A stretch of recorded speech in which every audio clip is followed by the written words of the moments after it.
Selamat datang di Lambe Sundel. Sebelum Anda nikmati tayangan berikut, silakan klik like, subscribe, dan klik notification bell.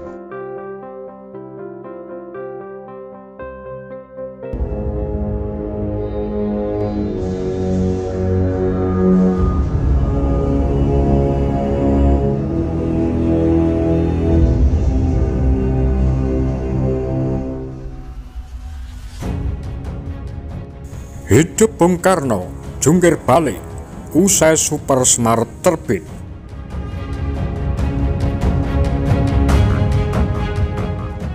Menjelang kejatuhannya, Bung Karno sempat dikabarkan akan bertolak ke Jepang.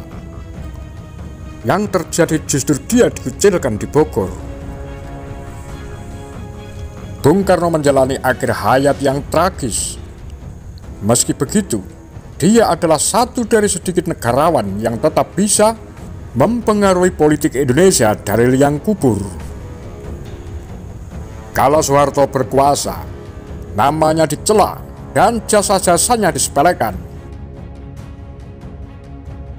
Namun usai reformasi bergulir, namanya direhabilitasi dan bahkan ditinggikan lagi. Usai terbitnya surat perintah 11 Maret 1966 yang misterius, posisi politik Bung Karno perlahan digerus oleh Soeharto.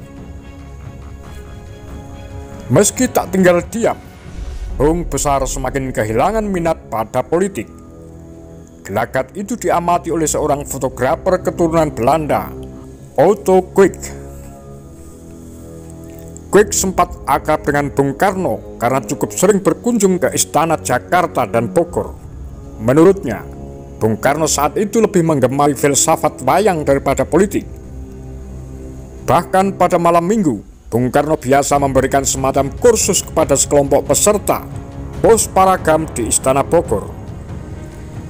Sehabis kursus, Bung Karno akan mengajak tamu-tamunya beramah tamah sambil mendengarkan orkes keroncong yang dipimpinnya sendiri. Pesta sederhana itu biasanya akan ditutup Bung Karno dengan lantunan lagu Silver Threads Among the Gold. Salah satu liriknya yang seiring dikutip berbunyi, "Life is fading fast away, but my darling, you will always young and fair to me." Di masa itu, Bung Karno juga jadi lebih dekat dengan teman-teman Belandanya. Van Koningsnenburg tetap menjadi teman baiknya sejak lama. Lalu Sif masih tetap seorang tamu yang diterima dengan tangan terbuka pada waktu makan pagi. Bung Karno juga akrab lagi dengan sahabat lamanya Othmans yang berkunjung ke Indonesia dengan sebuah tim dari stasiun televisi NOS pada Oktober 1966. Tidak lama sebelum penyerahan kekuasaan pada Februari 1967, Bung Karno sempat mengadakan resepsi penyerahan surat kepercayaan dari Duta Besar Pakistan yang baru. Dikelilingi oleh kaum diplomat, jurnalis, dan anggota staf istana, Bung Karno berlaku seakan-akan dia masih tetap seorang penguasa. Akan tetapi, gesturnya yang tertangkap kamera televisi tidak bisa berbohong. Bung Karno sebenarnya sadar betul, dia kini hanya seorang kepala negara tanpa wewenang eksekutif. Gambar-gambar televisi memperlihatkan Presiden Soekarno secara demonstratif menandatangani surat-surat di pangkuan sekretarisnya. Pada satu kesempatan, si Bung tampak menghela asap rokoknya dengan gelisah. Di lain cuplikan, dia memperingatkan wartawati favoritnya, Tuti Kakiailatoi, dengan lagak layaknya seorang ayah memperingatkan anaknya. Akhir tayang televisi itu memperlihatkan adegan-adegan yang penuh perlambang. Dengan sebuah gerakan tangan, Bung Karno menyuruh Menteri Luar Negeri Acham Malik untuk pergi. Pun dia tak memandangnya sama sekali. Sesudah itu, Bung Karno menanggalkan baju seragamnya, lantas berjalan ke ruang istana yang lain. Dia berlalu sambil di sana sini membetulkan gantungan lukisan yang miring dan meniup debu yang tidak ada dari bajunya. Dengan kemeja dan betel yang menggantung, Bung Karno berlalu dan menghilang dari layar televisi. Dikabarkan akan bertolak ke Jepang. J.D. Leach dalam Soekarno, A Political Biography, terbit 1973, menyebut tayangan itu diabadikan oleh dua staf dari sebuah stasiun televisi Belanda. Mereka adalah Ad van den Heuvel dan Ed van Westerlo. Di tengah acara resepsi itu, mereka sempat pula mewawancarai Bung Karno. Liputan dan hasil wawancara itu berjudul Ik heb je door, Ad van den Heuvel. Saya tahu maksudmu, Ad van den Heuvel. Kemudian disiarkan pada 19 Februari 1967 dalam acara Brandpan Extra. Dua wartawan televisi Belanda itu menanyai Bung Karno tentang banyak hal. Salah satunya adalah soal kabar yang menyebut Bung Besar akan bertolak ke Jepang. Untuk satu hal ini, Bung Karno mengelak. Menurut Masashi Nishihara dalam Soekarno, Ratna Sari Dewi, dan Pampasan Perang, Hubungan Indonesia-Jepang 1951-1966, terbit 1993, halaman 229 hingga 237. Berita angin itu mulanya muncul sekira awal 1967.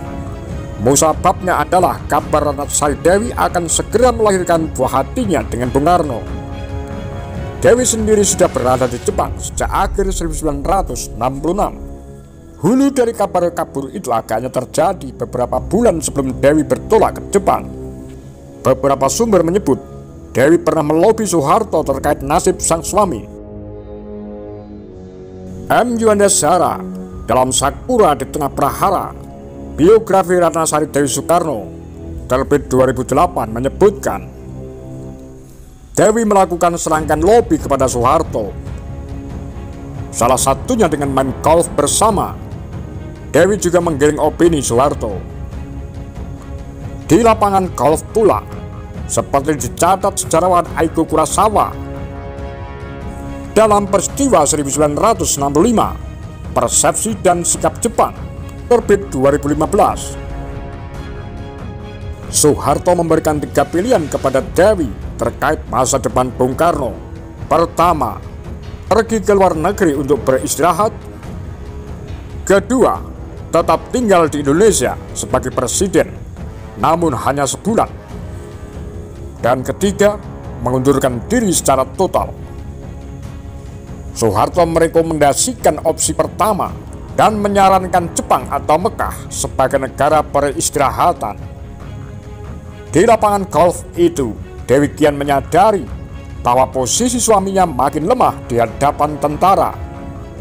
Namun nyatanya, Bung Karno tak pernah meninggalkan Indonesia sampai wafat. Menurut Kurosawa, sikap Dewi yang manut terhadap pemerintah Orde Baru membawa untung baginya. Dewi tetap boleh memiliki Wisma Yaso, kemudian jadi tempat Bung Karno menjalani hari-hari terakhirnya. Dewi juga tak pernah kekurangan uang selama perjalanannya ke luar negeri. Tak hanya itu, Dewi juga bebas dari interogasi, meski dia merupakan salah satu seorang saksi penting terkait peristiwa G30S 1965. Buah hati Soekarno dan Dewi akhirnya lahir pada 7 Maret 1967. Bayi perempuan itu lantas diberi nama Kartika Sari. Sesudah melahirkan Kartika, Dewi tidak kembali ke Indonesia. Bahkan hingga ajal menjemput Bung Karno sebelum sempat bertemu muka dengan Kartika. Bung Besar dikucilkan. Berbanding terbalik dengan Ratna Sari Dewi, mantan-mantan istri Soekarno yang lain justru mendapat perlakuan yang kurang layak dari Soeharto.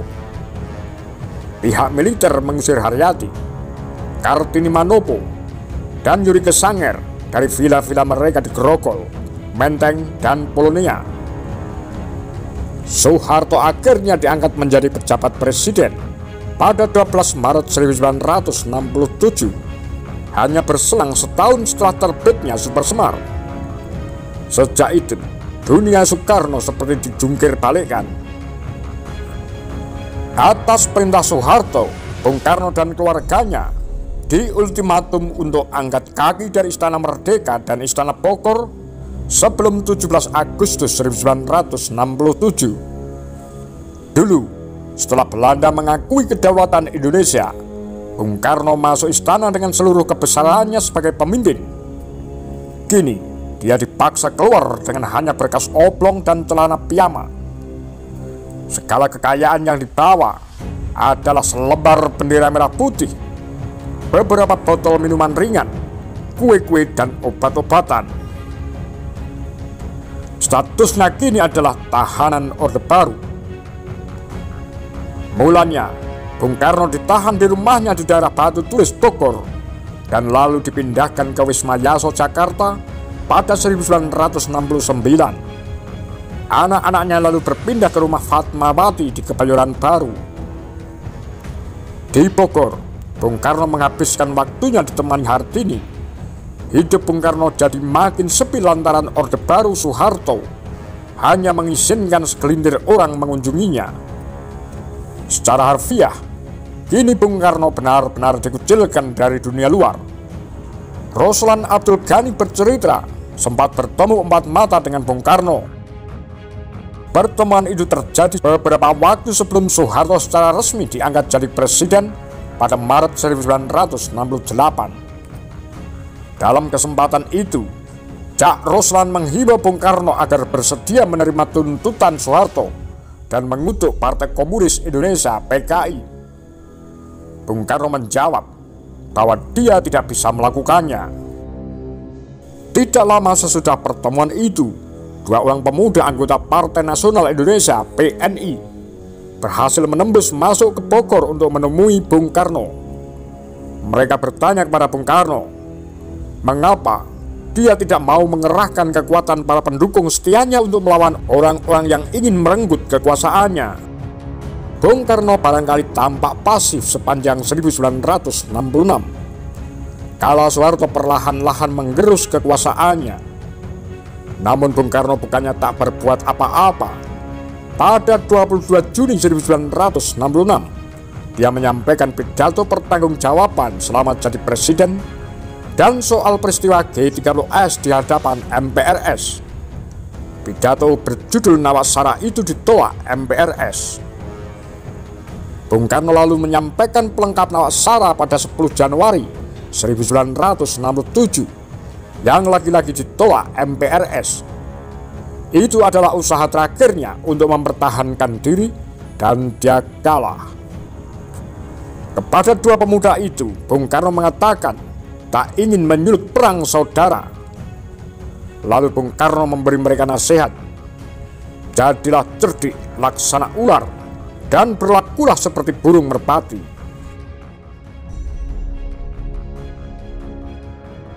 Apa pendapat Anda? Demikian kura-kura Tagar Lambe Sundel.